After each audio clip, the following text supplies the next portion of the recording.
আসসালামু আলাইকুম। HM Reza travel agency আপনাদের জন্য নিয়ে এসেছে লাউসে কাজের সুযোগ। কাজের ধরন: ওয়েল্ডার, ডিউটি 9 ঘন্টা প্লাস ওভারটাইম, বেতন $500।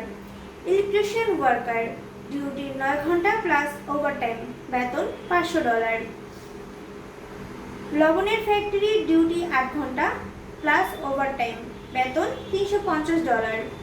কনস্ট্রাকশন ওয়ার্কার, ডিউটি 9 ঘন্টা প্লাস ওভারটাইম, বেতন 350 থেকে।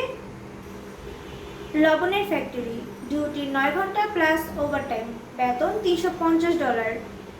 কনস্ট্রাকশন ওয়ার্কার, ডিউটি 9 ঘন্টা প্লাস ওভারটাইম, বেতন $400 থেকে $450। সোলার প্যানেল, ডিউটি 9 ঘন্টা প্লাস ওভারটাইম, বেতন $400 থেকে $450। প্রসেসিংয়ের সময়: ভিসা প্রসেসিংয়ের সময় মাত্র 30 থেকে 45 দিন। আরও বিস্তারিত জানতে চাইলে আমাদের official page HM Reza travel এজেন্সিতে নক করুন অথবা আমাদের ঢাকা অফিস ভিজিট করুন।